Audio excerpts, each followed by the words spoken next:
Pins and Needles kits, and today we are going to work on a project from our July 2017 box. So the project this month is the Just In Case bag by Byannie.com. She makes really cute patterns, the instructions are fabulous, and you're going to get everything in the kit to make this project. So there's vinyl, net, 2 zippers, fabric, and soft and stable. So I want to show you what we put in our boxes. We think they're kind of cool. So each month you'll get a little card that has a letter from us and a picture, or on the front that shows what the project is. On the back it'll tell you everything that is in the box. So let's see what's inside this pretty polka dotted paper. So we have vinyl for our pocket. We have a little card in here that has suggestions on how to sew with vinyl. And then we have 2 fat quarters of coordinating fabric, and this is True Blue by Zen Chic for Moda. And so there's 2 fat quarters here, and then we also have a ½ yard of this fabric that goes with it. Then inside this little bag we have thread by Presentia. We have some extra fabric just in case you need that for the binding. We have the sew-in magnetic snap, and we have some interfacing. And then here's the net, and we have the pattern. Whoops, I'm making a mess. By Annie, just in case. And then we have some soft and stable. So you could take everything in here. All you need are some scissors, rotary cutter, and your sewing machine, and you can make this project. Okay, so the soft and stable is pre-cut for you, and so we're going to quilt that, and then you'll trim it down to the proper size. So I've cut my fabric for the front and the back, and this one's going to be a little bit different than the project because I'm going to have the blue on the inside, this on the outside, and then I'll have some blue here, and then I'll use the rest of it for the trim and that type of thing. So the first thing we need to do is quilt this, and you can there's a couple ways you can do it. You can lightly spray your soft and stable with temporary spray adhesive and then stick the fabric down, or you can pin baste it, or what I've done is I'm holding it all together with my Wonder Clips. And I'm just going to do some basic straight quilting.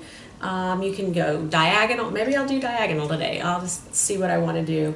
Cross hatching, there's a whole lot of things you can do. If possible, you want to use a walking foot to do your quilting. What that does is it has a feed dog top and bottom, and it pulls that fabric all at the same time. I don't have a walking foot for this particular machine, so we're just going to see what happens. Luckily, this is a little bit bigger than what we need, and we'll just trim off the excess. So I've got a straight stitch on my machine. I'm going to lengthen it to about a 3. And you want to mark where you're going to be stitching.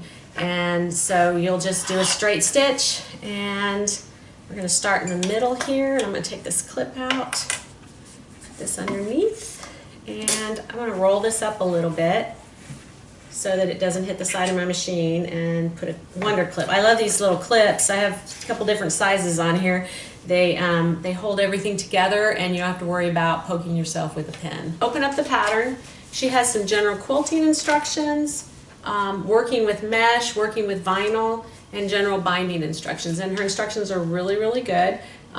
She talks about what you need up here at the top to make the project. And there's 2 sets of instructions for cutting and for sewing.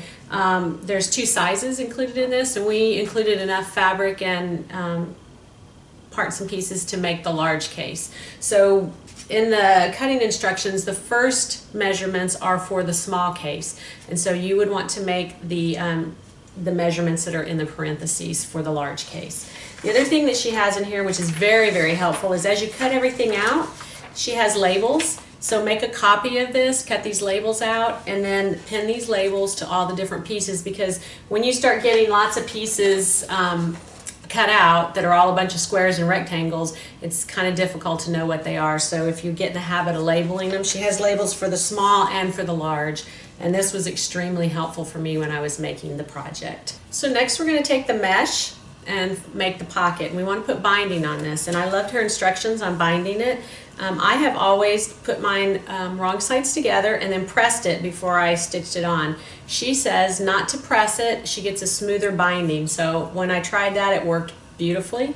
So I'm going to take this and I'm going to line this up with one of the edges, long edges of my pocket, and this is going to be pocket B, and pocket A on here is the little one for the small case, so you don't have to do that one.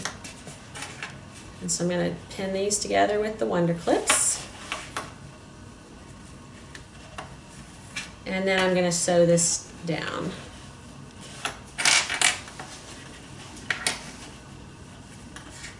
I'm going to be using about a 1/4 inch seam allowance. So I'm going to put this under my machine and start stitching. You want to be careful because the mesh can stretch, so just as you're sewing, just make sure that you don't stretch anything. Okay, so once I have this sewn on, I took it over to the iron, and I didn't press this top part, the fold, but I did press the bottom here. And then what I'm going to do is just turn this over and pin it together, and then we'll top stitch it down.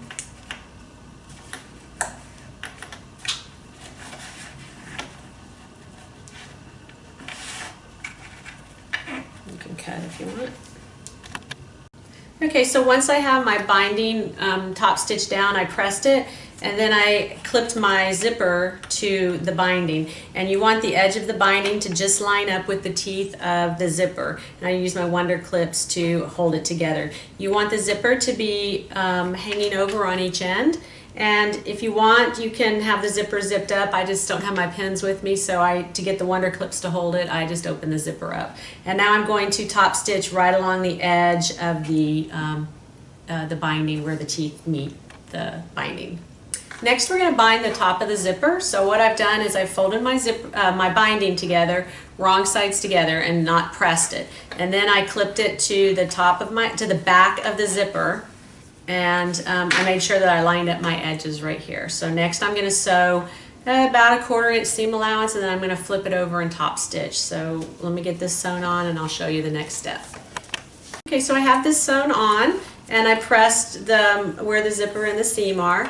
I didn't press the top fold there. And next I am flipping it over to the front and clipping it in place, and then I'll top stitch it down just like I did on the other side. So it's a really easy way to put the zipper on the on the pocket.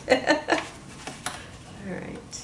So after you put the zipper on and the binding on that, you are then going to trim the pocket down. I think it's a 6.5 inch depth from the top to the bottom, and then you'll bind the bottom just like you did the top.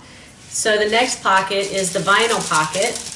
And that is made the exact same way with the zipper on and the binding. You want to read her instructions on how to sew with vinyl. There's a couple different tips that she has that are really good. I used on my, when I did the sample, I used a Teflon foot. So that is a special coating on the foot that slides on the vinyl a lot easier. So next is putting the magnets on the case, and they're going to fit right in between the two lines that you've marked on each edge. And you want to make sure that you check the polarity of the magnets, because if you put this the wrong way, they're going to repel each other. So make sure that when you sew these down, you have them sewn the proper way so that they will stick together. So then we're just going to sew around all 4 sides of this, and then we'll put our facings on. After we've sewn the magnets on, then we are going to do the facings that cover the magnets. And so you've drawn a line across each end, and what you want to do is you want to take the interfaced facing, and you want to line up one long edge, right sides together, with that line. And then we're going to sew about a 1/4 inch seam allowance across this edge. Once you've sewn this down, you're going to fold this up and press that. Next, we're going to sew a straight line across this right here, about 1/8 of an inch away. Once we've sewn that, we're going to trim this excess off, and then our magnets are covered, and it looks really nice on the inside. So next, we're going to do our outer borders, and they're done the exact same way. We've drawn a line across each end of the quilted piece. You lay this right sides together with the long edge right along the line that you marked, and you're going to pin it in place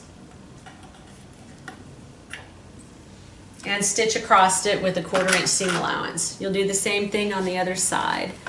So once you've done one part of the bag, there's multiple steps that are very much the same, so it makes it pretty easy to put together.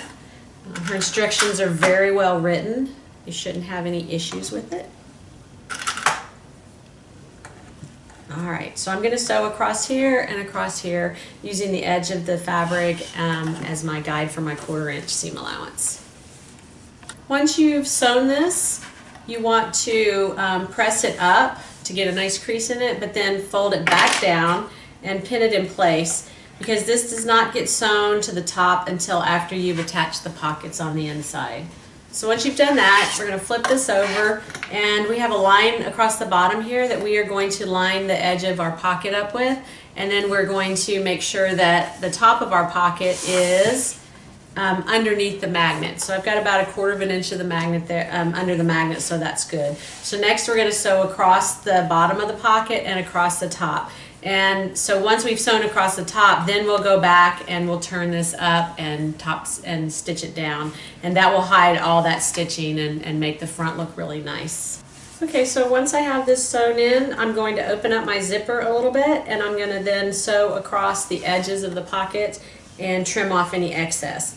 And then I've got this folded up. I'm going to sew across the top of it, and then I'll do the exact same thing to the other side to put the vinyl pocket on. So makes a great pocket. You can see what's inside there. I love this little pattern. Now, if you haven't sewn the sides up and you decide to zip this closed, make sure you don't zip all the way or you'll pull this zipper pull off. So I've done that many times. So right now I'm going to go ahead and stitch up the side there so that that doesn't happen by accident. Okay, so after I have all the pockets sewn on and stitched in place, you then are going to round your corners, and she has the instructions on how to do that in the pattern. And then she has a YouTube video on how to bind it, and that's the last step of this particular project. So hopefully this gave you some good tips on putting the just in case together, and we'll see you next time. Thanks.